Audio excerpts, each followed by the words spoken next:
Hello everyone, আসসালামু আলাইকুম। সকলকে all job news and education চ্যানেলে স্বাগত জানাই। চলে আসলাম নতুন একটি ভিডিও নিয়ে। ভিডিও শুরুর প্রথমে বলে রাখি, যারা আমার চ্যানেলে নতুন দয়া করে আমার চ্যানেলটি সাবস্ক্রাইব করে দিতে ভুলবেন না। যারা ইতিমধ্যে দিয়েছেন তাদেরকে জানাই অসংখ্য ধন্যবাদ।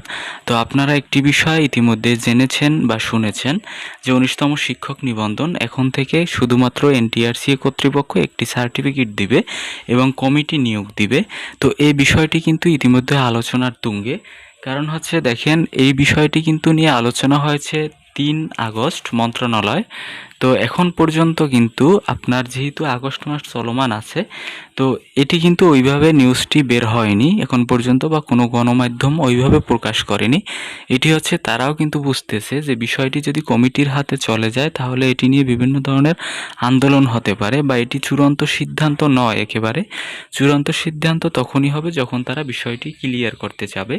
তো এখানে এই বিষয়গুলো আপনারা ইতিমধ্যে কিন্তু জেনেছেন। তো এটা আশা করি যে কমিটির হাতে, অনেকে মনে করতে আছেন কমিটির হাতে গেলে মনে হয় ভালো হয়, আবার অনেকে কিন্তু মনে করতেছেন কমিটির হাতে গেলে ভালো হবে না। কারণ হচ্ছে, আমি যদি বলি নিরপেক্ষভাবে, কমিটির হাতে গেলে কখনোই এটি ভালো হবে না। কারণ হচ্ছে, আপনি মনে করেন আপনার এলাকার কোনো শিক্ষা প্রতিষ্ঠানে 2টি শূন্য পদ আছে। তো এই শূন্য পদে যখন 2জন লোক আপনার আবেদন করবে বা 2জন লোক নিয়োগ দেওয়া হবে, তখন কিন্তু আবেদন পড়বে অসংখ্য। ধরেন 10টি আবেদন পড়লো, তো তখন কমিটি করবে কি, এদের মধ্য থেকে আগে থেকেই 2জন বাছাই করে রাখবে। তো 2জন বাছাই করে রাখবে তাদের সিলেক্টেড লিস্টে, যে তাদের কি চাকরি দিবে কমিটি। কিন্তু টাকা নিবে কিন্তু কমপক্ষে 6 থেকে 7 জনের কাছ থেকে। তখন কিন্তু চাকরি পাবে 2জনে, কিন্তু টাকা দিয়ে ভুক্তভোগী হবে 6 থেকে 7 জন। চাকুরি পাবে সেই 2জন যারা রাজনৈতিকভাবে সম্পৃক্ত ছিল, অথবা তাদের কোনো রাজনৈতিক কোনো পরিচয় আছে, শুধুমাত্র তারাই কিন্তু চাকরিটি পাবে। আর এটি যদি কমিটি ছাড়া নিয়োগ হতো, শুধুমাত্র এনটিআরসি কর্তৃপক্ষ নিয়োগ দিত, তখন কিন্তু আপনার এই বিষয়গুলো আর থাকতো না। একেবারে আপনি শূন্য টাকায় চাকরি পেতেন। আর বিশেষ করে কিন্তু এখান থেকে দেখবেন আপনারা অনেকে কিন্তু পরীক্ষায় ভালো মার্কস পেয়েও কিন্তু চাকরিটি পাবেন না। আবার অনেকে আছে কম পেয়ে সার্টিফিকেটের কারণে চাকরিটি পেয়ে যাবে। মানে হচ্ছে তাদের বিভিন্ন ধরনের, যদি বলি, মামা খালু থাকার কারণে কিন্তু এই চাকরিটি হয়ে যাবে।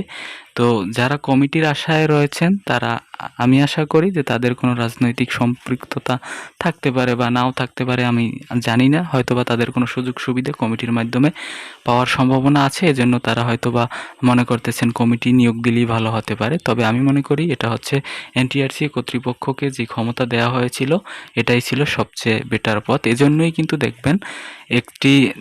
দেখবেন মাগুরা জেলার লোক চাকুরি করে এসে পটুয়াখালীতে, আবার পটুয়াখালী জেলার লোক চাকুরি করে আপনার মাগুরাতে গিয়ে।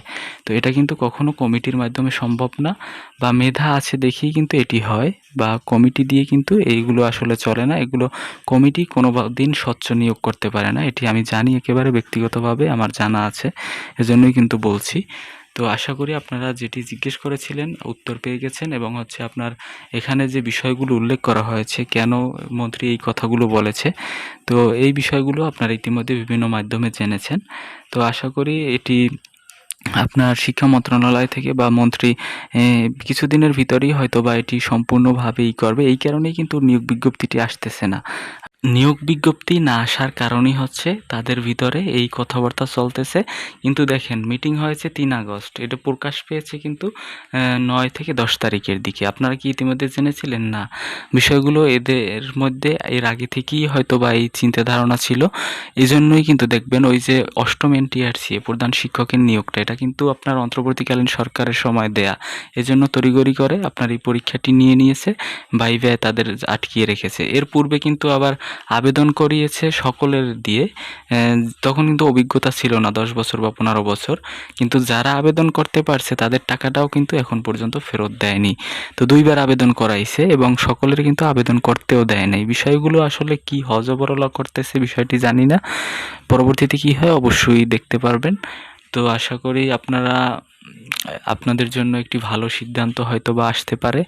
তো এই ছিল আজকের ভিডিও। দেখা হবে পরবর্তী কোনো ভিডিওতে। ধন্যবাদ সকলকে। আল্লাহ হাফেজ।